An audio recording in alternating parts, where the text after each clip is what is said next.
And were there any lessons that you learned playing against someone like Peter Osgood on your debut at that young an age that you can still look back upon and say, yeah, do you know what? I picked up so much from him, because he was a fearsome striker, wasn't he? He was a good player. I learned not to get too involved too early. I think I got overexcited and I got booked very early on.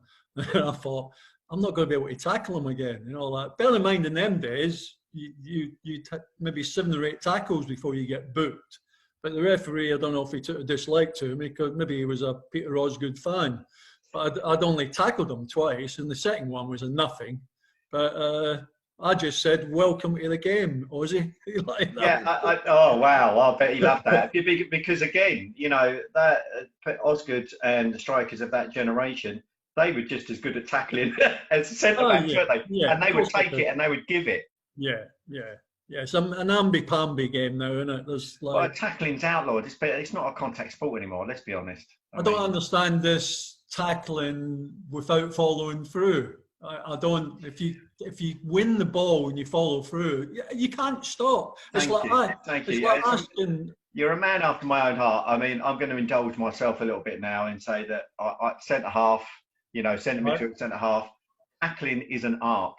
Yeah. Right? I still play vets football over at the Warren for the Met Police and that, and it's outlawed. You know, you've got vets now playing that are just throwing themselves to the ground. That the slightest touch, you're thinking, I've won the ball cleanly. Tackling is an art.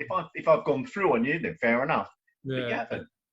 It's clearly a dying art. A dying art. Well, nobody seems to want to. Well, I don't think anybody really knows how to tackle anymore, because they're not. I mean, the tackling thing, I remember playing years ago when you could kick people like Kevin Keegan all over the place.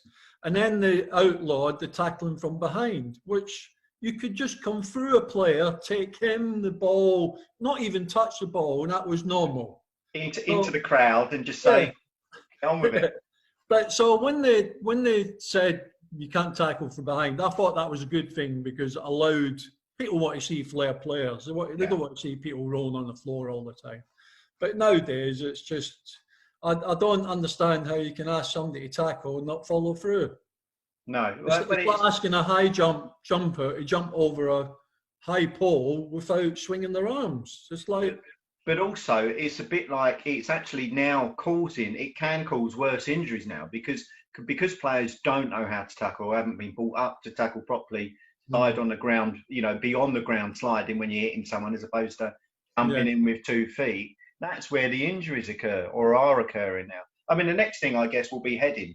That'll probably it's going to be reduced, isn't it? But I watch some of these games and I'm seeing these people header, and I'm thinking, you can't even header a ball. You know, it's flicking off their head. Well, how many times have we seen it hit the player on the shoulder?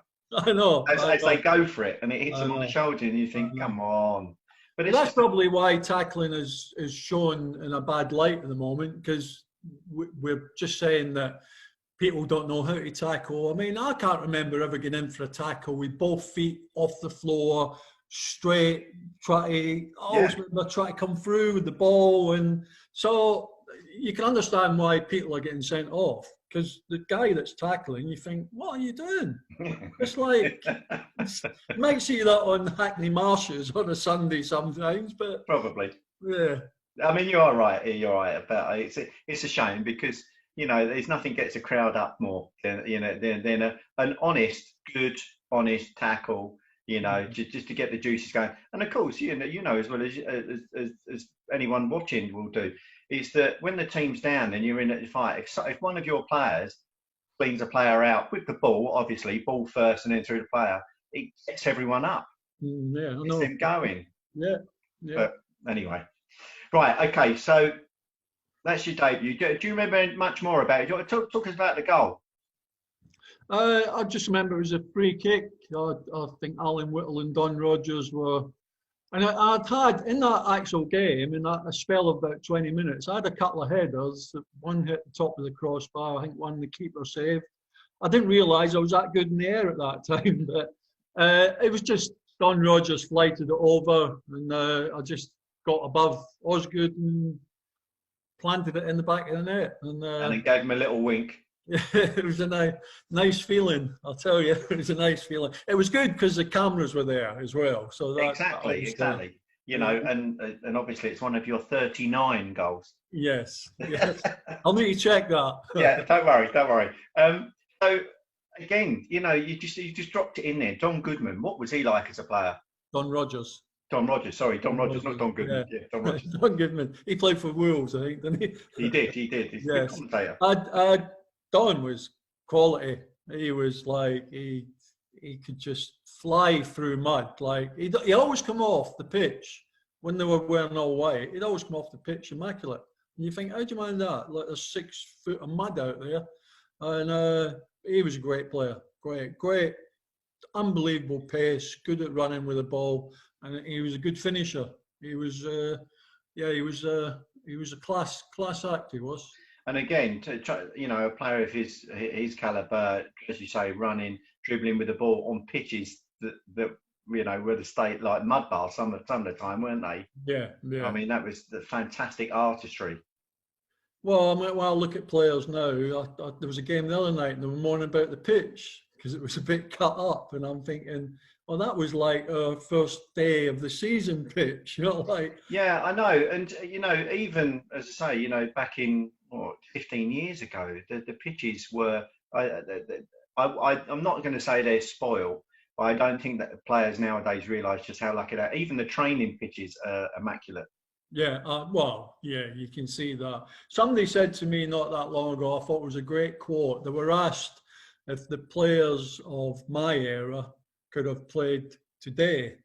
And he says, that's an impertinent question. You should be asking, can the players of today have played in our era? Because they wouldn't have. No. They wouldn't have been able to. They wouldn't have played on pitches like what we played on. They wouldn't have liked to tackling. And so I thought it was a great way of twisting it round. Because people always say, do you think you could have played today? And now I'll just say, well, ask that player that's out there today if he could have played in the 70s. No, he couldn't have. Definitely. Yeah, without a shadow of a doubt. Okay, moving on a few years, and then we start getting this rivalry with Brighton. Now, obviously, that is primarily fueled by the two managers. Yeah. So how did the team deal with that at the time? Did they get involved in that? Did that heighten the anticipation whenever we played Brighton at that time? Well, yeah, I think it heightened it because it was like, although they're like 60 miles down the coast, it was, I suppose it's a local derby. And they were a good side and had some really good players. But the players, we used to go down to Brighton quite a lot, you know, like go down for 2 or 3 days and train. I think it was at Lancing College. And then when we had the 76 Cup run, we'd play a game on the Saturday and go straight down there and come home on the Thursday, just getting ready for the next FA Cup game, whatever one it was. But we used to go out with all the Brighton lads. We'd go out to the pub with them, and like Stevie Foster was always up here. His stepfather was the CEO of, I think, Grant's or one of them. He was a lovely guy called Peter Saunders. So I knew him and his family really well. So there was no, once you're on the pitch, it's like everything's forgotten. Any friendship you ever had has gone out the window. But I think it was more Mallory and Terry Venables. So we didn't get too involved. And obviously, what the fans don't like Brighton. I think they've never liked Brighton. So I don't think any managers sort of like dislike for one another made any difference to Palace or Brighton fans. It just, I think, however it started, probably, well, no fan likes any other fan, really, do they? So, but well, I don't. Yeah, I mean, clearly rivals are built out of this sort of thing, and then obviously there are certain clubs fans that we don't like quite as much as others. I think that's probably the best way to put it. Yeah. I mean, and I'm at risk of outing you now. I mean, I know that because I spoke to you when we were being held back. I know that you have been to a number of Palace away games at the Amex to watch. You know, I've been to one. Oh, well, that must have been the only one I caught up with you then. Yeah, there's only one. That was the one where we all got held in afterwards. Yeah, we got stuck there for about an hour, didn't we, or something? But I didn't. Obviously, I'm a Palace fan, but I didn't like that. Like being stuck in. It's like no, but I was wondering whether or not that was you know, because you're Palace through. You know, I'm attributing to you to be being Palace through and through. And obviously, you know, us playing Brighton, whether or not that the rivalry had anything to do with that.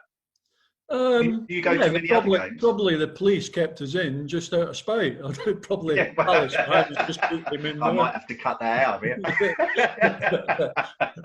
But yeah, you know, you're probably right. But do you go to watch the team when we're allowed to? Have you watched them many times away?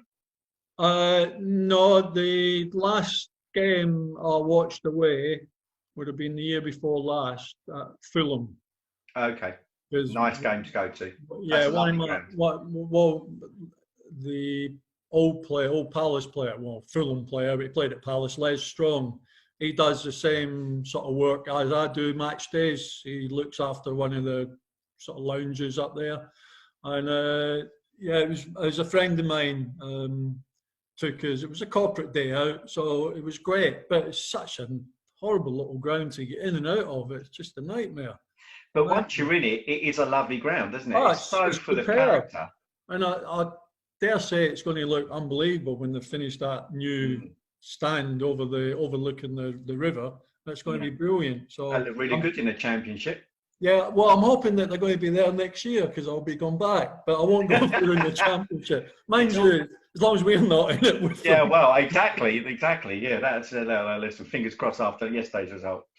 Okay, so let's move on then. And late on in the 70s, there is obviously that game against Burnley in '79.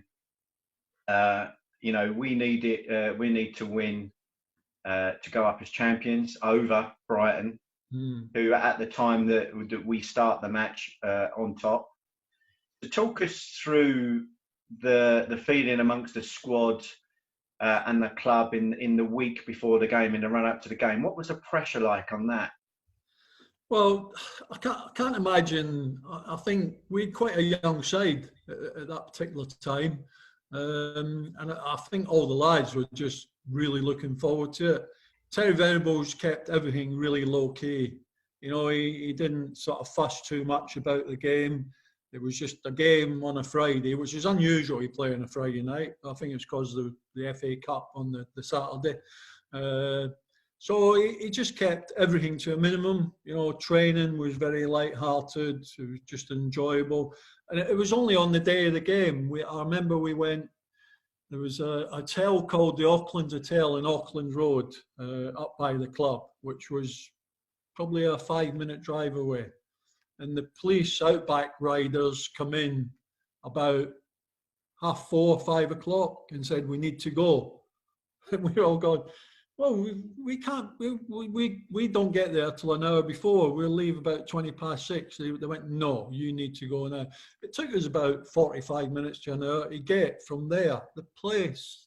And I think then everybody's looking at one another thinking, oh, there's something on this game, isn't there? Never seen people like that. I mean, I played in front of 40,000 people, but it just seemed that people were coming out of the woodwork for that game. And well, they literally were, weren't they? 51,500.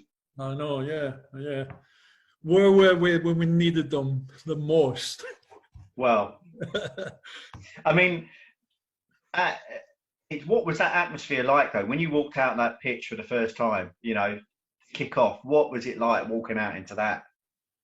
Well, it was nice. I mean, when you had a big crowd there, it was great. When you run out the tunnel, like the hairs in the back of your neck would stand. You just had that. But it was just, you were just looking. Obviously, the one thing in our mind was we want to win that league, more so because Brighton were the other team. But the most important thing was getting out of the second division. You know, if we'd have gone up second, we'd have still celebrated. But it was just, you can't understand when you see 51,000 people, and every single one of them is basically a Palace supporter, screaming and shouting. The atmosphere was brilliant. And it made you realise how important it was, not just for the players, but for that lot who'd been watching us for years and years and years. And it's your chance to give them something back. So, and I guess it just shows, even now, it shows you the potential that the club has. This club has got unbelievable potential. Probably we just need a sugar daddy with a few $100 million. I don't think the Americans have sort of done much. I think probably they don't want anything to do with it anymore. But I mean, most clubs in the Premiership, if they've got a few bob, they can move on. I think we're in a position that we might always be a team that finishes mid-table at the moment until we can maybe somebody come in and pushes on a little bit. And I don't mean that detrimental to Steve Parish, because I think he's been unbelievable, but he's not a multi-millionaire, you know, or a billionaire. So it's tough. Hopefully we keep our fingers crossed. Yeah, I mean, I think I agree with you. I mean, we'll come back to the club and the current situation at the end of this, because this is primarily about you, obviously. But no, I agree. Is that in order to take a club forward now, you have to have you have to be willing to lose the money, essentially. And it would be unfair if someone like the two Steves and the other investors that came in 2010 to expect them to carry the burden moving forward. But let's park that for now, and then we'll come back to that, because I think that's an interesting discussion. So, team of the 80s, gone up. That label, team of the 80s, what sort of pressure did that put on you guys? I don't think it put any pressure to start with, but once results start sort of going the other way, and then the same people that labelled as a team of the 80s are saying that the bubbles burst. So, I mean, we never said it. There's not one player ever even thought about that. We were just a team that had happened to win the second division and had a really good start to the first division. We're a really good side. And I don't think we had enough experience maybe to handle it when things started to sort of go wrong. But the first year was fine. You know, we finished about 13th. We had a great start. We got to the top of the league for a few days. So, I mean, I think the players all looked at one another. I'm sure Terry thought, right, that's okay. That's good. It was just the second year when, I mean, I knew something was up. Terry, we played Sunderland away in the second season, and he'd always allow us to have a beer after. We'd always sit down and have a dinner together, and he'd say, right, you can go and have a shandy or a beer and then go to bed. And he said, I want to have a chat with you. I thought he's going to drop me. Why is he never wants to have a chat with me on a Friday night. And he just took me aside and he said, how do you think the lads would feel if I left? And I went, what do you mean leave? And he said, well, he says, I've heard that they've already interviewed Howard Wilkinson for my job. He said, so I'm not happy with that. And I've got a lot of serious thinking to do. And that was it. And then within a few weeks, he'd gone.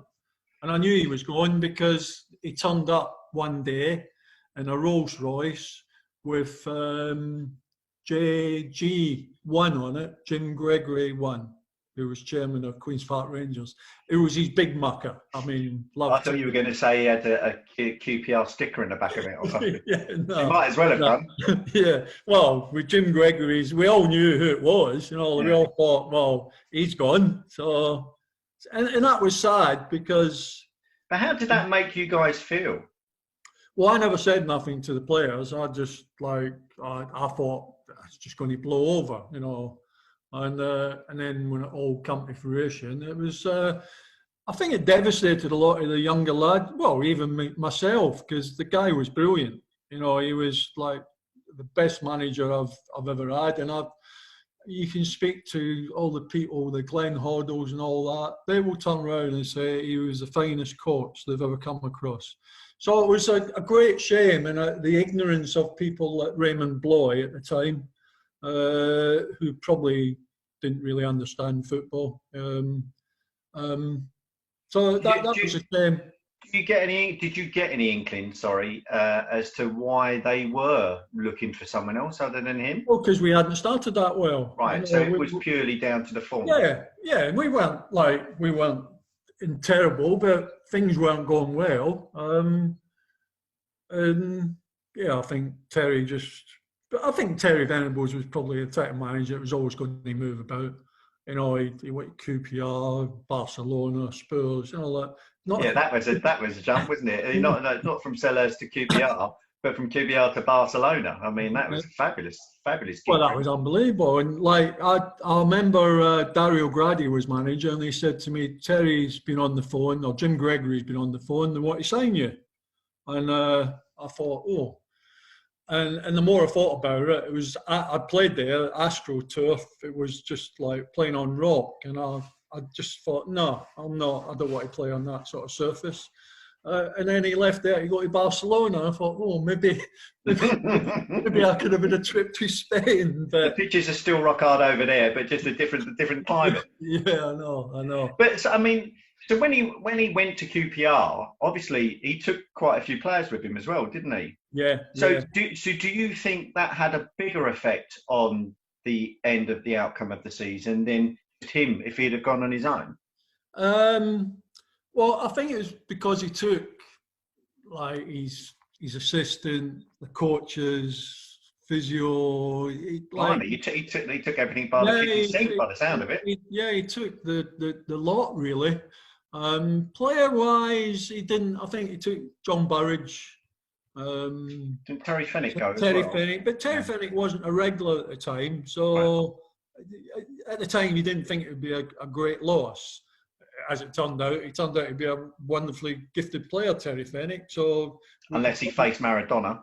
Yeah, well, unless so that would have probably been an asset to us. But yeah, I wouldn't say he ripped the heart out of it, but when him and all the coaches that you've been involved with for quite a few years all just suddenly disappear, it's hard to pick yourself up and get going again.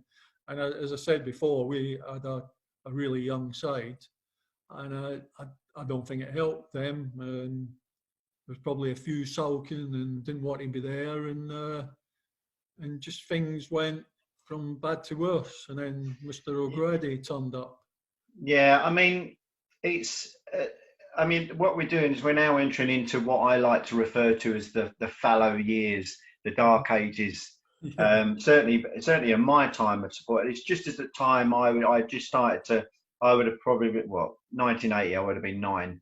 So after Terry Venables left, then the crowd started to disappear, and I would have been one of the 4,000, on the Tuesday night against Luton or whatever, shouting hello to the next person on the terrace. But as a player, how that must have been soul destroying.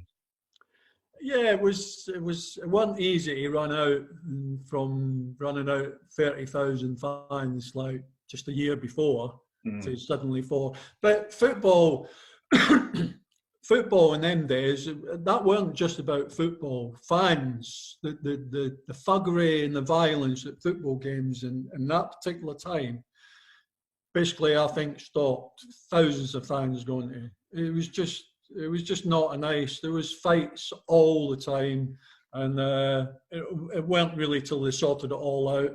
And that was only after a couple of disasters that they decided to sort of like get their act together. But it wasn't a nice time to play football, I must admit. And it certainly weren't good playing in front of 4,000 or 5,000 people.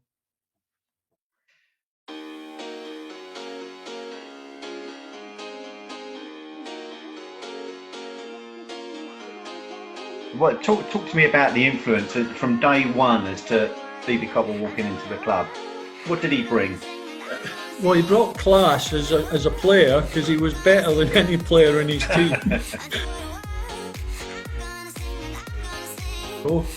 And Taffy went, oh, hang on. He said, what do you mean tomorrow?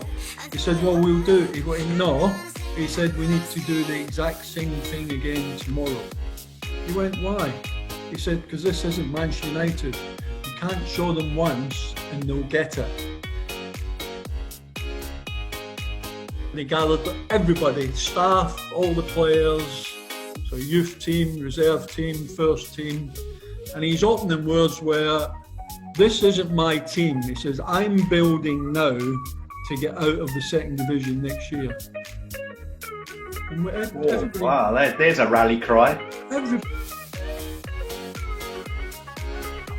And then for you, this is towards the end of your career with us.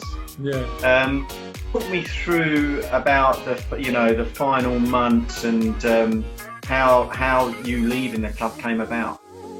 I'm quite a sensible, level-headed type of guy, and when somebody says you're not wanted, I just say fair enough, good luck, and I'm gone, and I don't look back. I've always been like that. But I did get a bit peeved off later on when I suddenly thought, why didn't you tell me during the week? And then we could have sort of done a little thing, let the fans know, and then I could have said cheerio to them.